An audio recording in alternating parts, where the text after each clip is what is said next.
All right, concept number 6 is all about working with samples. So we got some vocabulary we got to get through.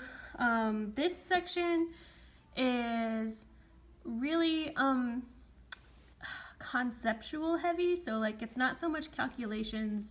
There's a little bit of calculations when we get to margin of error, but this section is mostly identifying types of samples. So you have to know the definitions of types of samples, because your main job in this section is to identify what kind of sample you're working with, and then is there any bias in that sample. Okay, so we're going to get to know some of the vocabulary first, and then we'll apply it to some examples. Okay. So in statistics, we work with data, obviously. Data can be categorical, like political preferences and your favorite color, or numerical, like your salary or your weight. So categorical is type, numerical has to do with numbers.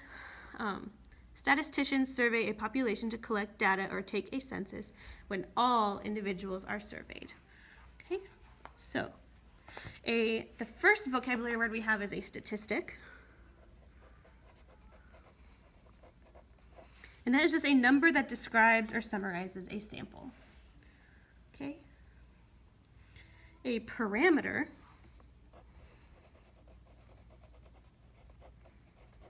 is a number that describes a population. So the difference between a sample and a population is a population is, say, we want the entire United States.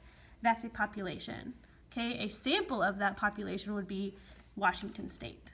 Okay, it's a smaller portion of that population. So if we wanted to survey the entire United States, that's 300 million people. That's kind of impossible, so maybe to make it easier on ourselves, we're going to survey just the state of Washington. Okay, so that's a sample, that's a population. Okay, sample, that's the next part. I just explained that. Gathers information from only part of a population. Since Washington is only part of the United States, that's a sample. Okay, hopefully that makes sense. A margin of error is the next part. Margin of error is an estimate of error in a sample proportion based on the standard deviation. The larger the sample size, the smaller the margin of error. So this right here, sample proportion, is this. Sample divided by population. Okay, that's a sample, oops, sorry, sample proportion is the sample divided by population. And guess what, I'm getting ahead of myself. This next vocab word is sample proportion.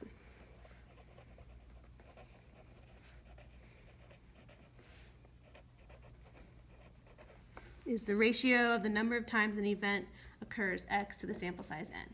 Basically, it's the same thing.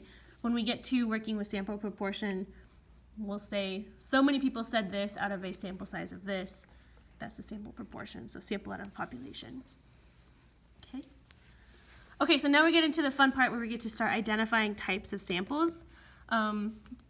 This is something you're going to have to memorize. You will not get to use this on your test. Okay. So this is the part of math where memorizing vocabulary is really important. You will not get to use this on your test. I know I said that already, but I just want to make sure that you understand. You will have to know what each of these are. So we're going to get really good at identifying types of samples so that when you do take your test, you'll be like, got it. Okay? So here they are. So one type of sampling method is random. Okay, random is each individual in the population has an equal chance of being selected. That's a random sample.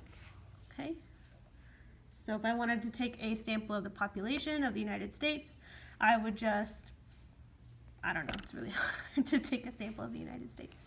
But you would draw names out of a hat or something like that. Everybody has an equal chance of being picked. Okay, one where members volunteer to participate is called a self-selected sample, which makes sense. You select yourself to participate, so that's self-selected. Okay.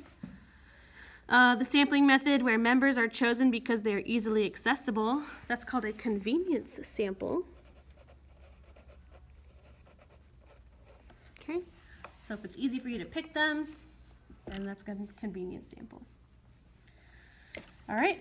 Members, so in this sample method, members are chosen using a rule such as every nth person in the population. That's called a systematic sample. Not systemic, systematic. So that means you're using a system. You're going every 10th person or every 12th person or something like that. Okay? Okay, so this one, sampling method where the population is first divided into groups, then members are randomly chosen from each group. That's called a stratified sample.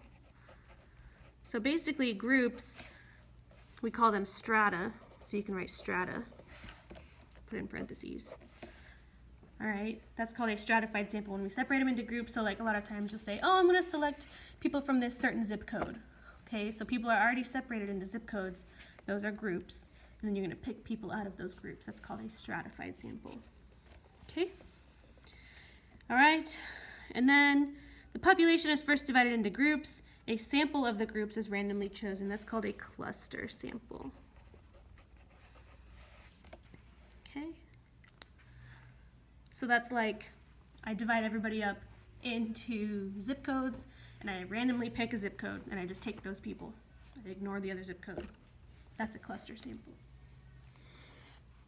All right, so those are all the vocabulary. I know this was kind of long, but like I said, we're going to memorize these and use these and figure out what these all mean and how they work with samples.